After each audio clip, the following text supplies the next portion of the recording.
Everyone, welcome back to my channel the challengers 2024 और मैं हूं हिना बुशरा। तो आज है संडे। आज मैं लाई हूं आप लोगों के लिए एक video specially for my board exam students.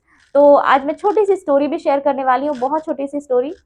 और उसके बाद मैं आप लोगों को बताऊंगी कि बोर्ड एग्जाम के लिए कैसे प्रिपेयर करना है, अभी से कैसे प्रिपेयर होना है, अब आप लोगों को क्या करना है, what steps you have to take.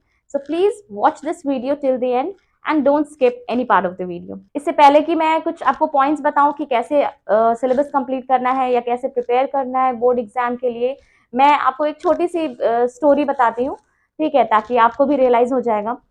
It's my own story, so I want to share it with you, and I have shared it in one of the other two videos.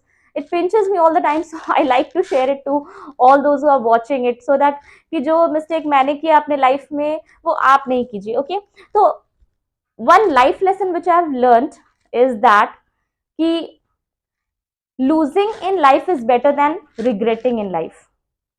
मतलब ये कि लाइफ में अगर आप किसी चीज में भी नाकामयाब हो जाते हैं, that is better than regret. मतलब पछताने से बेटर है कि आप नाकामयाब हुए, कोई बात नहीं, लेकिन पछतावा नहीं होना चाहिए माइंड में। तो ये पछतावा किस चीज का, ये रिग्रेट किस चीज का होता है, कब होता है? जब आप किसी चीज में 100% नहीं देते हैं, या आप अधूरी कोशिश करके छोड़ देते हैं, या आप हार मान जाते हैं, तो ये सारा रिग्रेट है। ओके, ये सारी रिग्रेट आपके लाइफ में तब आता है जब आप बीच रास्ते में अपने ड्रीम को परस्यू करना छोड़ देते हैं। जैसे मैंने लाइफ में मैंने बोर्ड एग्जाम के बाद 12th किया, 12th के बाद मैंने मेडिकल एग्जाम, एंट्रेंस एग्जाम की तैयारी की। तो फर्स्ट अटेम्प्ट में मैंने, उस टाइम 2 एग्जाम्स होते थे, तो मैंने प्रीलिम्स निकाला और फिर मेंस निकाल लिया। मेंस में मेरा कुछ परसेंटेज से रह गया, फिर मैंने अटेम्प्ट किया, तो फिर वही हुआ, मेंस मेरा नहीं निकल पाया।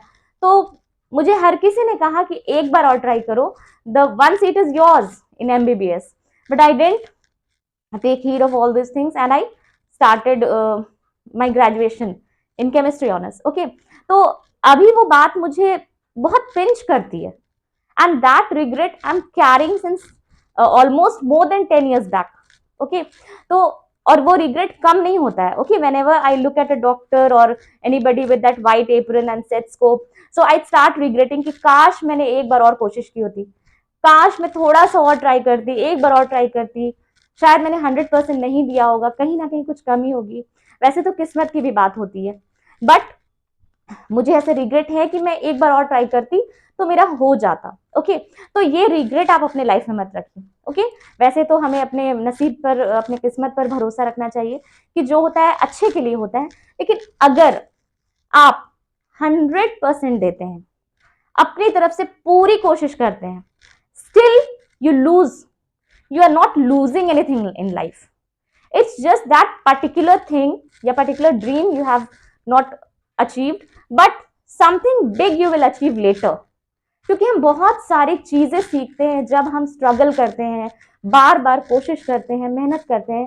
तो that losing, that failure is not actual failure, it's not the failure for the life time. Okay, तो ये चीज हमेशा याद रखिएगा कि अपना 100% दीजिएगा। डोंट रिग्रेट कि काश मैं थोड़ा सा और पढ़ लेता, काश मैं इस सब्जेक्ट पे ध्यान देता तो मुझे फिर से नहीं पढ़ना पड़ता। तो प्लीज रिग्रेट मत रखिए और अपना 100% देने का टाइम आ गया है। There should nobody to push you कि गो एंड स्टडी, चलो पढ़ाई कर लो, चलो फोन रख दो। You should know what should be your screen time, it should not be more than half an hour. चलो, तो अब मैं शुरू करती हूँ। आई होप कि ये जो मैं आप मैसेज कन्वे करना चाह रही हूँ सबसे, तो ये आपको समझ आ गया होगा। Give your 100%, don't regret. Okay, तो सबसे पहला चीज है कि you have to create a study plan. Okay, तो अब आपको प्लानिंग के साथ पढ़नी है कि आपको कौन सा सब्जेक्ट आपको टफ लग रहा है, कौन सा इजी लग रहा है। Okay, you have to decide. So whatever is easy for you, जो सबसे ईजी सब्जेक्ट है आपके लिए, आप वहां से शुरू कीजिए। Okay, right from the first chapter. और फर्स्ट चैप्टर कंप्लीट होगा, जैसे एक चैप्टर कंप्लीट होगा, you have to revise, complete, revise and plan. Plan करना बहुत जरूरी है। ऑल द सब्जेक्ट, और ऐसा नहीं कि आप एक सब्जेक्ट 15 दिन तक पढ़ रहे हैं, बाकी सब्जेक्ट्स को आप छू नहीं रहे। नो, अगर आप किसी एक दिन में, अगर आप suppose you want to complete English, okay, तो आप एक दिन में 3 घंटे इंग्लिश पढ़ रहे हैं, तो ज्यादा टाइम आपको उस सब्जेक्ट को देना है, बाकी सब्जेक्ट्स को भी साथ में पढ़ना है, लेकिन आपने जिस सब्जेक्ट को पकड़ा है कि इसे कंप्लीट करना है, तो उसे ज्यादा टाइम देना है उस टाइम पीरियड के लिए। सपोज 15 दिन आप इंग्लिश के लिए, या 10 डेज या 1 week. Okay, next, start revising early. You have to try कि अभी जितना जल्दी हो सके आप अपना सिलेबस कंप्लीट कर ले, learning part, okay, practicing part, तो so that you get time to revise. Revision is very important. आप कितना भी पढ़ लें, अगर आप रिवाइज अच्छे से नहीं करेंगे तो everything is going to get out of your mind, और it's not going to remain in your mind. Okay, so you have to revise early, okay, so that there are multiple revisions. Multiple revisions are very important, especially in history, geography, English literature. Okay, next, practice papers. अब आपको practice papers को पूरा एक practice paper एक दिन में नहीं करना है। अगर सपोज आपने कोई एक चैप्टर सॉल्व किया, पढ़ा, okay, like in chemistry acid basis and salts, तो आप साइंस का किसी भी ईयर का प्रैक्टिस पेपर निकाल ले, या प्रीवियस ईयर क्वेश्चन निकाल ले, उसमें जो एसिड बेस एंड सॉल्ट से है वहां टिक लगा दे। Okay, acid base and salt, और वहां उस चैप्टर, उस क्वेश्चन के पास उस चैप्टर का नाम लिख दे कि this question is from acid base and salts. तो ऐसे 2-3 पीवाईक्यू से क्वेश्चंस निकाल कर सॉल्व करें। And it is better if you make a separate copy for PYQs and practice paper. Okay, stay organised. अब आपको अपने नोटबुक्स, बुक्स, आपके notes, whatever you have in your laptop में भी जो नोट्स आपके स्टोर्ड हैं या फोन में, सबको ऑर्गेनाइज रखना है। ये नहीं कि अरे केमिस्ट्री का नोट्स उस कॉपी में है, आधा नोट्स उस कॉपी में है। No, you just gather them, and for 1 chapter मैंने नोट्स कैसे बनाना है उसका भी डिस्क्रिप्शन मैंने डिस्क्रिप्शन बॉक्स में मैंने डाल दिया है लिंक। ओके, कि नोट्स कैसे प्रिपेयर करना है, बहुत पहले से मैं बता चुकी हूँ कि नोट्स 10 जगह नहीं रखना है, बहुत ज्यादा नोट्स आपको बनाना है, लेकिन जो बुक में ऑलरेडी उसे फिर से छापने की जरूरत नहीं है। Important points you can jot down, you can underline, okay, you can highlight, and extra points जो आपको यूट्यूब से मिल रहे हैं, या फिर जो एक्स्ट्रा पॉइंट्स आपको ट्यूशन से, कोचिंग से या स्कूल से मिल रहे हैं, वो उस एक्स्ट्रा पॉइंट का नोट्स बनाना है। जो बुक में लिखा है उसे दोबारा छापने की जरूरत नहीं है। You can highlight there itself in the book, no need to write it again. Okay, next, avoid procrastination. बहुत सारे बच्चों में होता है, अरे कल से प्रिपेयर करेंगे ना, कल से स्टार्ट करेंगे, शाम से पढ़ेंगे, कल सुबह से करेंगे। Please, that is only procrastination. Don't procrastinate, get started right now. Again and again I am telling कि अभी से 100% देना शुरू कर दो। Okay, stay focused and consistent, मतलब कि आपको फोकस्ड रहना है। आपने देखा है ना वो तार पे जो या रस्सी पे जो लोग चलते हैं, है ना, तो उनका फोकस आपने देखा है कैसा फोकस होता है?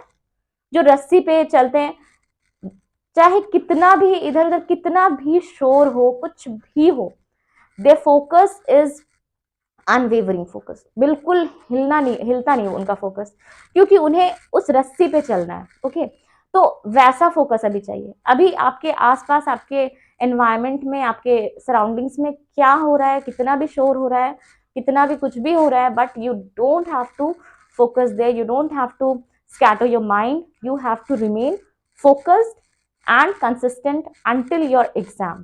Okay, lastly, manage stress. Stress लेने की कोई जरूरत नहीं है। बोर्ड एग्जाम में सिर्फ इसलिए हम ज्यादा ध्यान देते हैं, ज्यादा, थोड़ा सा ज्यादा फोकस करते हैं, थोड़ा ज्यादा सीरियस होते हैं। First thing, the results add to your profile for your lifetime. ठीक है, आपके लाइफ टाइम के लिए आपके रिजल्ट्स में आ जाता है कि अच्छा आपके बोर्ड में, तो फ्यूचर में आपको ये रिजल्ट्स काम आता है। सेकेंडली, जितने भी टॉपिक्स आप पढ़ रहे हैं, ओके, हर यहाँ पे हर सब्जेक्ट आप पढ़ रहे हैं, ओके, तो हर सब्जेक्ट का ना बेसिक है यहाँ पे।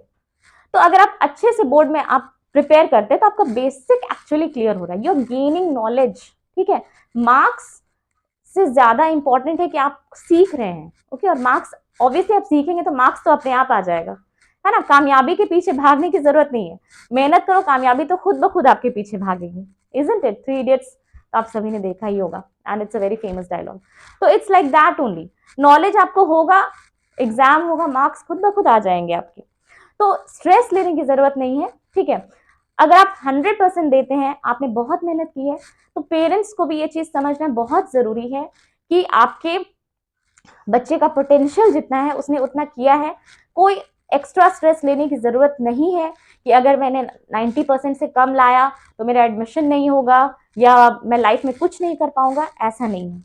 Yes, if you are capable you have to. अगर आपको लगता है कि आपके अंदर पोटेंशियल है तो आप ला सकते हैं और ले आइएगा आप, अगर 100% दिया तो।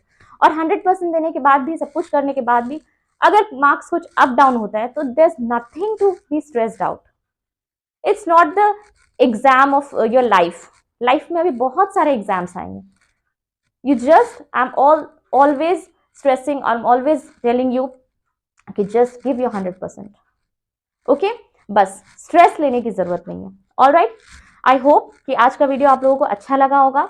अगर अच्छा लगा तो ऐसे ही और मोटिवेशनल एंड एजुकेशनल वीडियोस के लिए, मेरे लेक्चर्स के लिए, you can, I have given the link in the description box of some of my lectures. You can go and watch my lectures on all the topics. Long videos में मैंने time stamps भी दे दिए हैं। And please like, share and please subscribe to my channel if you like my videos. Thank you.